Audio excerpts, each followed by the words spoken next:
When Muhammad entered Mecca in the year 630, early Islamic reports say 360 idols stood around the Kaaba. He moved through the sanctuary striking or pointing at them as they were removed. But the building at the center was not destroyed. It was claimed, cleansed, and rededicated. That reversal tells us something essential about the Kaaba before Islam. The sacred center was already old. The argument was over what the center meant. The number 360 appears repeatedly in hadith reports preserved in Sahih al-Bukhari and Sahih Muslim. The wording matters. The cult images are described as standing around the Kaaba. Other reports describe images or objects being removed from inside before Muhammad entered the building. That distinction corrects a common title shape. It is easy to say 360 idols were inside the Kaaba because the image is more dramatic. The stronger source says around the sanctuary.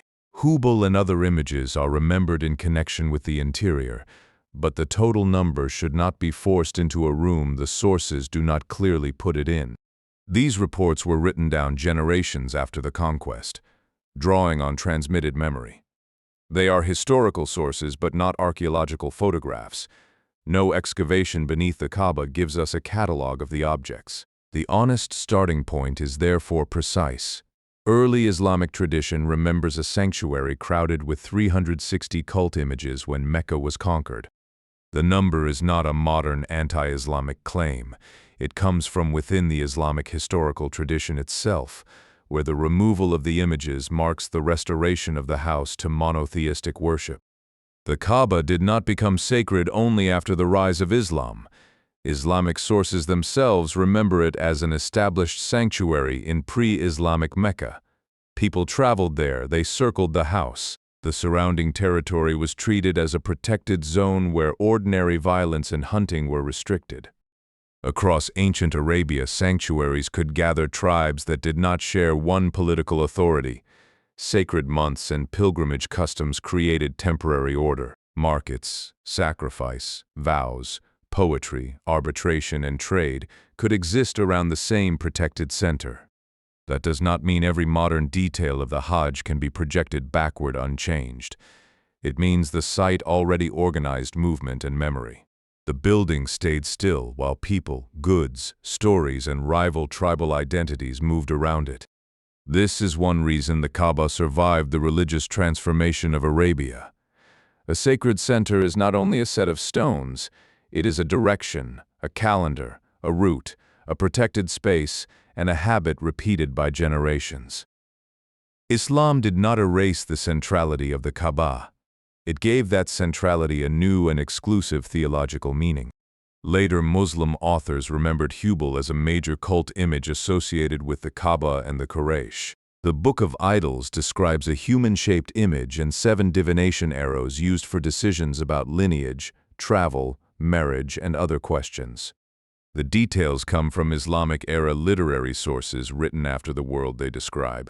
They preserve valuable traditions, but historians test them carefully because memory can organize the past to explain the victory of the present. Archaeology gives only limited help. A divine name comparable to Hubal appears in a Nabatean inscription, but no excavated inscription from pre-Islamic Mecca explains the cult inside the sanctuary. We cannot reconstruct a complete floor plan of the Kaaba's images. The larger Arabian context is clearer. Sacred stones, standing stones, local deities, tribal patrons, sacrifice, pilgrimage, and divination were all part of religious life in different parts of the peninsula. The Quran itself names Al-Lat, Al-Uzza, and Manat as deities rejected by the new monotheistic message. So the pre-Islamic Kaaba belongs to a real religious landscape. What remains uncertain is the exact arrangement, chronology, and meaning of every object remembered there. The most famous object in the Kaaba today is not an idol. It is the black stone, set into the eastern corner in a silver frame. Pilgrims seek to touch or kiss it as part of the circumambulation, following Islamic ritual and prophetic example. Sacred stones were not unusual in ancient Arabia or the wider Near East. Historians sometimes use the term bayatil for stones treated as the dwelling place, sign, or focus of a divine presence. But similarity does not settle the complete history of one object. Islamic tradition gives the black stone a place in the story of Abraham, Ishmael, and the building of the house. The Quran speaks of Abraham and Ishmael raising the foundations. That is the scriptural memory. Independent archaeology cannot currently identify the stone's first installation or the first builder of the structure around it. The careful historical point is continuity without simple equivalence. An object can remain in a sanctuary while its explanation changes. The black stone's presence before Islam does not make Islamic worship polytheistic, because the meaning of a ritual is not determined only by the age of the material object. The stone remains. The theology around it is radically different. For Muslims, the deepest history of the Kaaba begins with Abraham and Ishmael. The Quran describes them raising the foundations of the house and praying that their work be accepted. It also presents the sanctuary as a place of pilgrimage and monotheistic devotion. That claim belongs to scripture and faith. Historical method asks a different question. What physical evidence can be independently dated, excavated, and connected to named builders? At the Kaaba, that evidence is exceptionally limited. The site has been rebuilt and repaired many times. It is also a living sanctuary, not an archaeological ruin available for excavation. So two kinds of statement must remain separate. Islamic tradition identifies Abrahamic foundations. Modern historians cannot independently verify the first construction from a buried inscription or sealed ancient layer. Separating those statements is not a verdict against belief.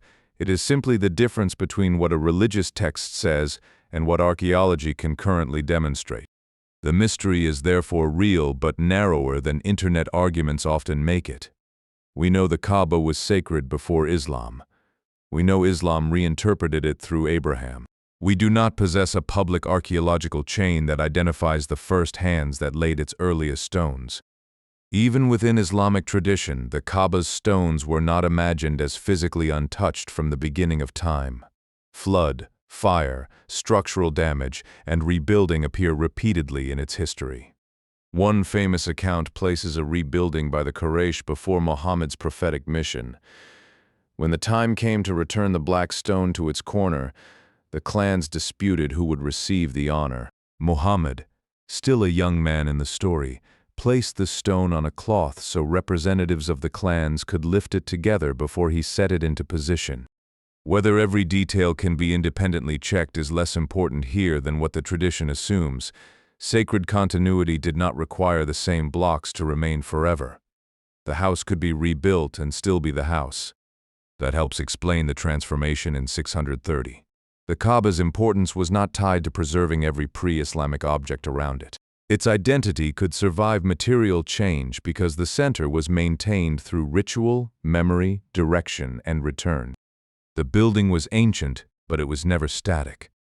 When Muhammad returned to Mecca with a victorious Muslim force, the removal of the cult images became a public statement about the meaning of the sanctuary. Hadith reports describe him touching or striking the images around the Kaaba while reciting that truth had come and falsehood had vanished. Other reports say he would not enter the building until images were removed. They mention pictures associated with Abraham and Ishmael holding divination arrows, which he rejected as a false representation of them. The scene is easy to reduce to destruction, but the deeper historical act is rededication. The Kaaba itself was preserved. Circumambulation remained. Pilgrimage remained. The sanctuary remained. The black stone remained. What changed was the permitted object of worship and the story that explained the center. Islamic memory presents this not as the invention of a new shrine, but as the recovery of an older Abrahamic purpose from later idolatry. A modern historian can describe that claim without pretending archaeology has proved every stage. The sacred geography continued. The pantheon did not. The number 360 attracts theories. Some writers say it represented the days of a solar year. Others turn it into a complete astronomical system or claim every Arabian tribe had exactly one image at the Kaaba. The surviving evidence does not securely establish those explanations. A memorable number can become a magnet for stories. The disciplined approach is to stop where the source stops. Early Islamic reports give the number and connect it with the conquest. They do not give us a reliable catalog of 360 names, a measured arrangement, or an archaeological plan. The same restraint applies to the origins of the building. We should not claim that pre-Islamic use disproves Islamic meaning.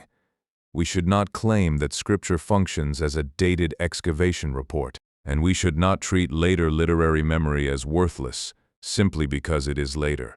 The evidence is mixed because the Kaaba is both historical and sacred. Every source arrives with a purpose: Scripture, transmitted report, pilgrimage memory, polemic, or modern scholarship. The video becomes stronger when those purposes are visible instead of hidden. The most surprising fact is not that idols once stood around the Kaaba. Ancient sanctuaries often changed. The surprising fact is that a religious revolution removed the cult images while preserving the sacred center with extraordinary force. Today, the Kaaba is the direction of Muslim prayer across the world, and the focus of the Hajj. Its meaning is uncompromisingly monotheistic. Yet the historical memory of the site reaches through pre-Islamic pilgrimage, Quraysh, Abrahamic scripture, rebuilding, conquest, and rededication. That continuity does not make all periods the same. It shows how sacred places survive, not by freezing one moment, but by carrying an old location into a new explanation. The 360 idols belong to the Islamic story of what was removed. The Kaaba belongs to the story of what remained. The center stayed. The world around it changed,